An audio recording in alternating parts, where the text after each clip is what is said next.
السلام عليكم، اللهم صل وسلم وبارك على سيدنا محمد وعلى آله وأصحابه أجمعين. يا صباح التفاؤل، يا صباح النشاط والورد والياسمين على أطيب في الدنيا. ربنا يسعدكم ويهنيكم ويكبر بخاطركم يا رب.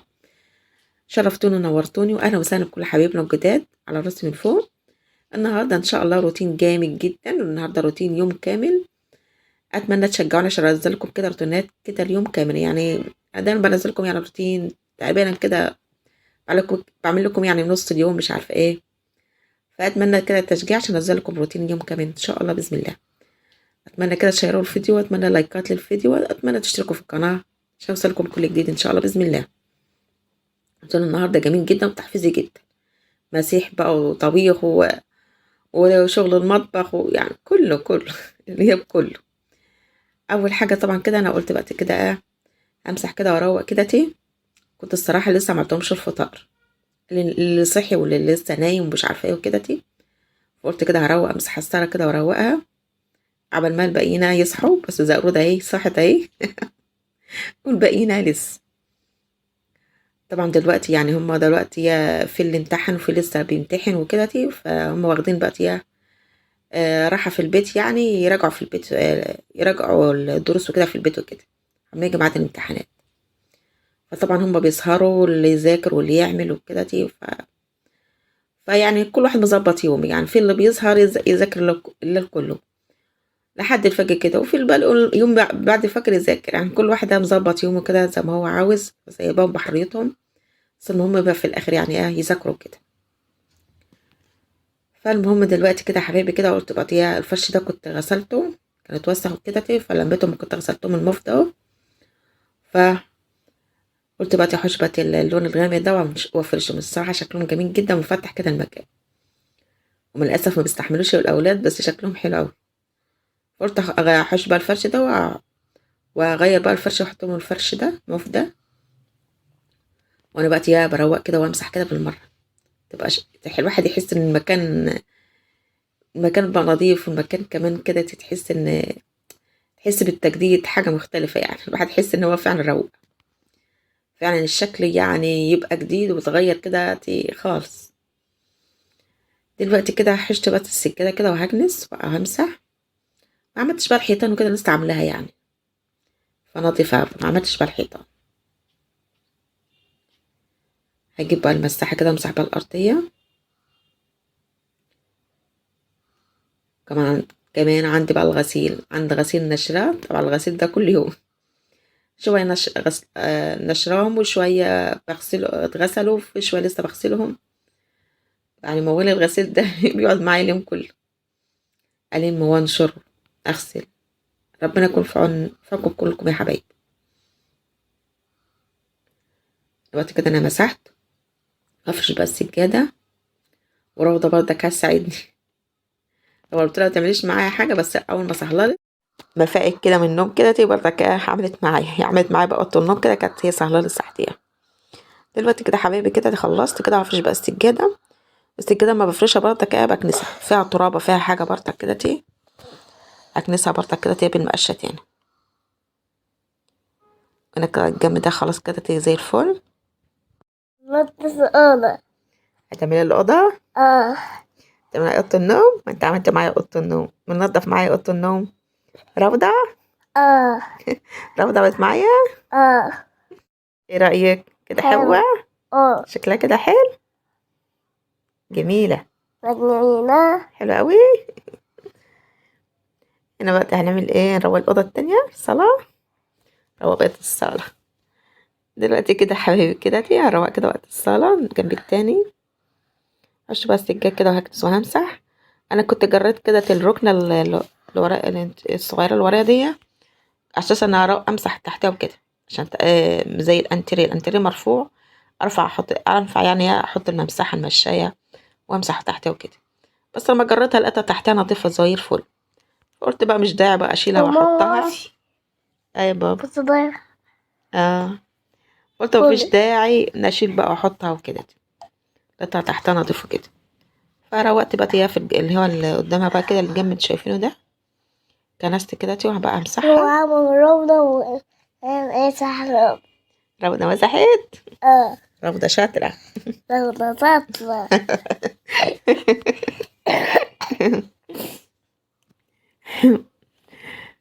دلوقتي كده حبايبي كده خلصت كده ومسحت. ايه روضة ايه؟ روضة. خلاص برضه جاي. اه روضة كانت عاوزة تعمل ايه؟ كنت انت عاوزة تعمل ايه؟ يا مسيحية. تعمل السجادة. هي كانت عاوزة تعمل على السجادة فانا قلت لها عادي. ان هما فرشت بقى كده افرش بقى الفرشة التانية. وراضي يعمل فس. روضة عاوزة تعمل الفرش. انا استها كده جبت بقى الفرشة التانية والدنيا هناك خلاص كده تمام. هروق لهم بقى الأوضة بقى أنا خلصت بقى كان كله بقى كان صحي وكده فروق لهم بقى الأوضة بتاعتهم. يا طبعا روضة بتعدل عليا يعني. بشوف السجادة فرشتها حلوة ولا لأ بتظبطها هي. هنا بقى كده حبايبي كده أوضة النوم بقى أنا أوضة النوم الفرش لسه فرشاه نضيف يعني. الملايات لسه نضيفة لسه حاطاها يعني. يا دوبك كده هسوي بقى كده بس الملايات كده وأطبق البطاطين بس كده البتاع كانت واقعة كده عدلتها. هطبق البطانية واعمل بقى الفرشة التانية. الصراحة مستنية ان بتاع البلكونة تفضل من الغسيل. عاوزة اهوي البطاطين وافرشها. طبعا الغسيل مش فاضي من البلكونة خالص. عاوزة يوم ما الاقيها يوم كده لقيتها فاضية افرش البطاطين كده واسيبها تشم بس كده. هنا تبقى عملت بقى كده الناحية التاني وظبطت بقى الملاية كده واطبق البطانية.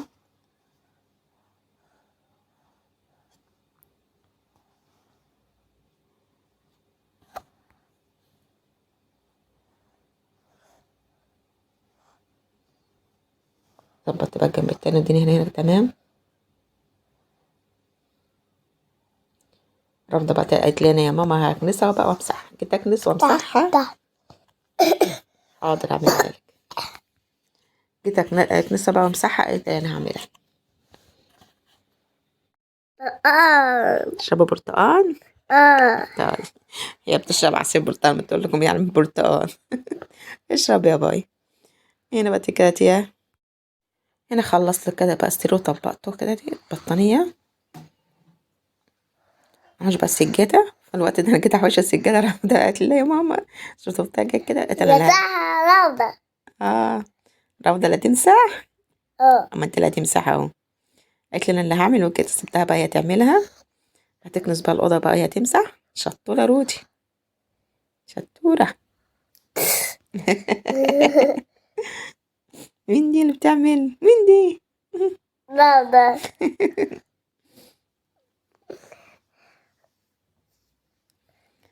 مساحتها ايه؟ شاطرة رودي. حتى جيت افرش السجادة عشان السجادة اتغلبت ما تفرشها. راح قالت لي برضه كان اللي هفرشها. ماما بو ماما بو ماما بو يا صورها.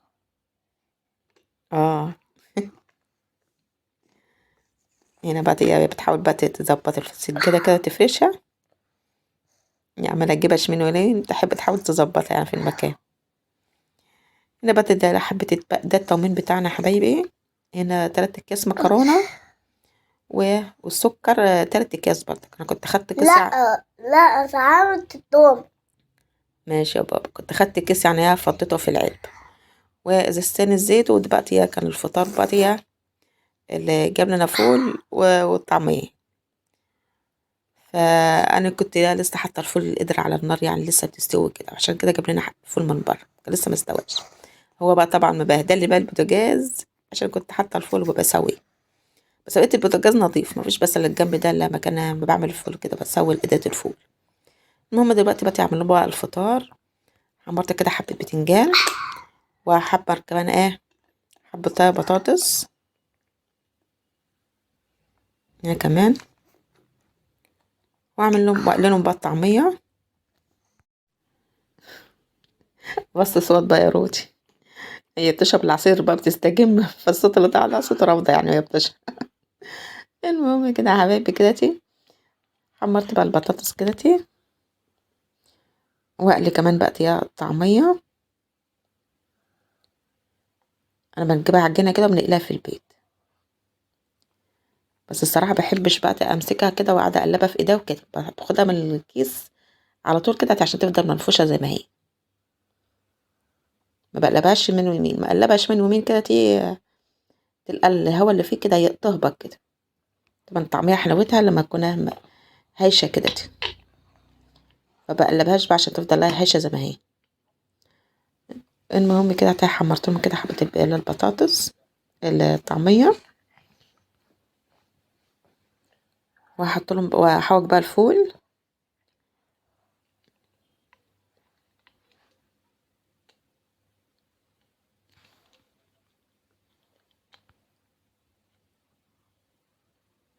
خلصت انا كده بقى على الفطار. ده الفطار كده حبايبي، اضبط البتنجان والبطاطس وادي الفول وادي الطعمية. ده كان احمد كان جعان بقى ويقول لي يا ماما يلا يا كده. حطيت لهم بقى العيش كده وحط لهم كمان حبة مخلل. هنا بعد ما فطروا بقى يا شوف بقى يا بقيت شغل البيت. هنا بقى يا لميت بقى حبة الغسيل، كان في حبة غسلتهم، قلت انشرهم عمل ما الشوية التانيين اغسلهم، عشان يعني اخلص اول باول يعني، مش هستنى بقى لما اغسل الغسيل كله وانشرهم مرة واحدة يعني. فالشوية اللي بيتغسلوا بنشرهم والشوية التانيين ما يتغسلوا اكمل بقى النشر وكده، عشان اخلص اول باول كده وانجز يعني. فلميت الجنب الاولاني ده لقيتهم كلهم نشفوا، لميتهم الجنب التاني ده لقيتهم يعني عليتهم لسه ما نشفوش وكده. الشوية اللي نشفوا حشتهم ونشرت مكانهم الغسيل غسلتهم. والجنب التاني بقى لما اغسل بقى اللي عندي فمين اغسلهم بتاع الفرش الكنم اللي لميته دلوقتي، وشوية غسيل تاني اغسلهم بقى انشرهم مكانهم بقى في الجنب التاني. انت عارفين كده يا حبيبي يعني الشتا نشيل ونحط. هنا بقى الشوية بقى حبات الغسيل بقى قلت بقى اطبقهم بقى على طول كده عشان ما اسيبش الدنيا مكركبة. طبعا احنا مسحنا وروقنا بقى ما نكركبش الدنيا بش حبات الهدوم دول. قلت هروقهم واعملهم قبل ما ادخل المطبخ اعمل لهم الغدا.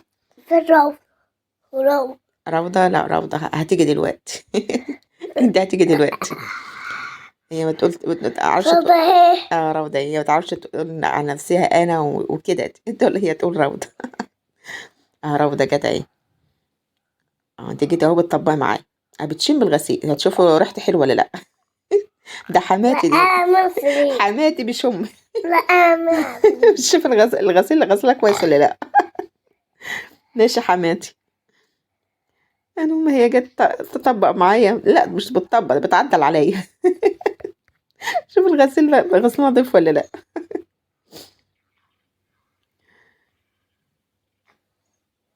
هنا تلاقي هي طبقت معايا حبه اهي.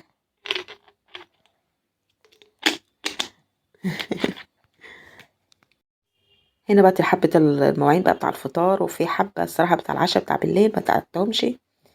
دول على دول كده لميت كده الدنيا بقى كده، ده هقعد بقى المواعين كده واروق قبل ما اعمل الاكل وكده الغدا وكده. الواحد يعمل بقى الاكل كده على روقان. وطبعا بردك الايدات الفول خلاص كانت استوت اهيتي، هشتها. هدعك بقى واروق كده مكان ما عملت كده الفول.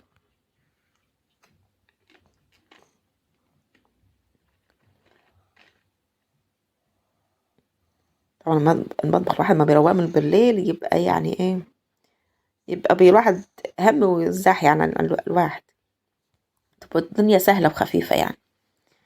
ما تدخل بقى تعمل الغدا وتلقى كم مواعين قدامك تبقى موال، والواحد يتعطل وتبقى يعني الواحد يبقى بيتضايق الصراحة.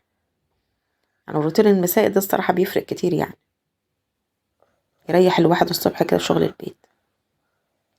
يعني حبة العشاء دي انا كسلت عليهم يعني، عاملين لي بقى قلق في المطبخ على الفطار. أيوة بابا. المطبخ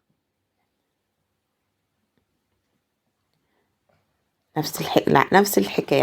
الحنفية برضك عملتها معايا، قطعت في حبة مية هنا هشطفهم، ولما تيجي الحنفية تانية اشطفهم تاني من الحنفية. ما حد بيشغلها المية بقى بتترفع لفوق، بتقطع من عندي يعني كده. اما يعني كده بدبر اموري كده واعملها.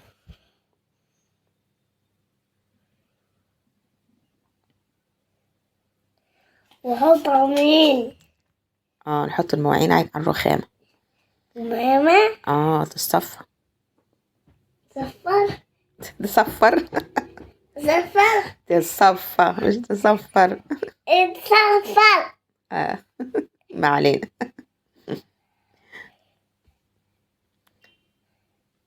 انا بقى اصفيهم، حطيتهم ميه تصفر زي ما بتقول زراوت. كده انا خلاص كده قربت خلاص كده لحبة المواعين. هنعمل أكلة جميلة جدا، أكلة مصرية كده أصيلة. طلبوها مني فقلت لهم بقى يوم الجمعة، عشان يوم الجمعة ده يوم اللحمة بقى بنجيب فيه لحمة وكده. قلت لهم يوم الجمعة بقى لما نجيب اللحمة، فهم كانوا طالبين مني كده هعمل لهم فتة بقى إن شاء الله بإذن الله كده. أنا كنت حاطة بقى حلة اللحمة بقى اللحمة تستوي عشان تلحق تستوي معايا وكده، أول ما أروق المواعين وكده. فقلت مش هستنى بقى لما أدرك المواعين وأحط حلة اللحمة وكده. فأنا الصراحة حطاها من بعد الفطار، فالجنب التانية بتاع البوتاجاز الناحية التانية نظيف، فقلت خلاص احط الحلة ولما اجي ادعك المواعين بعد المواعين همسح الجنب التاني بتاع البوتاجاز. كنا الفول استوى معايا وخلص وكده فامسح البوتاجاز وكده. فتحضير بقى الخضار وبتاع الحاجات التانية، فقلت بقى لما اخلص المواعين وكده تحضير اعمل الخضار، اعمل بقية الاكل وكده. قلت لما بخلص المواعين واروق الدنيا كده عشان الواحد يعرف يعمل. فالمقطع ده انا محطوطكمش في الاول، قلت احطه كده مع المقطع مع الاكل كله كده يعني مع الاكل وكده عشان أنا ما تتوهش مني يعني وكده. مش هحطه لكم في الاول يعني وكده. فالمهم دي المقطع ده كانت اللحمه، قلت اشوحها، حطيت حته لحمه كده قلت اشوحها عشان تدينا كده شوربه حلوه، وحطيت لك كده ورق لورا وحبهان وبصل. دي الصراحه لحمه بقت هي مجمده مش بلدي، فالتشويحه دي يعني هتديها يعني تحل طعمها شويه. بس كده شوحتها وحطيت لها الميه وسبتها تستوي. هنا حبه الرز بتاع الفتة طبعا بنعمله برز ابيض من غير شعرية. شوحت الرز كويس وحطيت له بقى المية واسيبه تستوي. وهنا بقى هعمل بقى الدمعة. هنا حمرت حبة توم، حطيت لها كزبرة وفلفل اسود. وهنا حشت حبة توم عشان عاوزاهم معايا في حاجة تانية. هتشوفوا دلوقتي يا حبايبي. دلوقتي حطيت الطماطم وحطيت لها بقى الملح وسبتها تتسبك كويس. هنا بقى جبت العيش بقى البلدي اعمله كده مربعات، يعني هحاول كده تعمله كده قد بعض يعني. طبعا بالمقص اسهل حاجه الصراحه، فكره حلوه عن واحد ما بيقطع بايده كده دي اسهل. لو ده طبعا معايا هدوء. عاوزه تقطع معايا العيش وكده.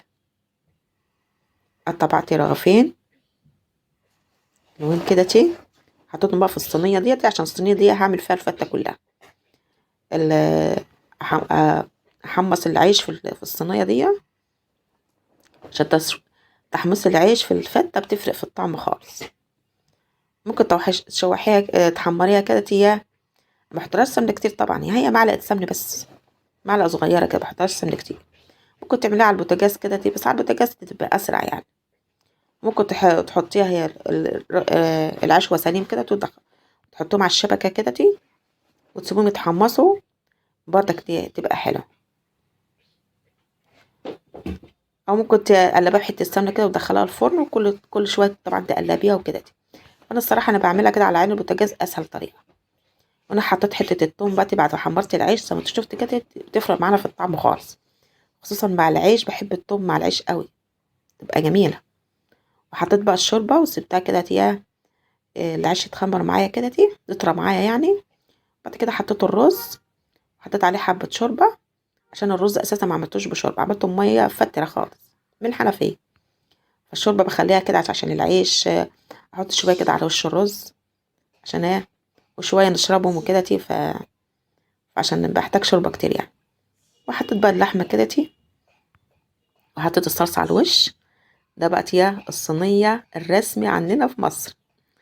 حط بقى المعالق كده ونحط دلوقتي اللحمة كده على الوش. دي البطيخ، طبق الفتة الرسمي. أتمنى الفيديو النهاردة يكون عجبكم. مع ألف سلامة.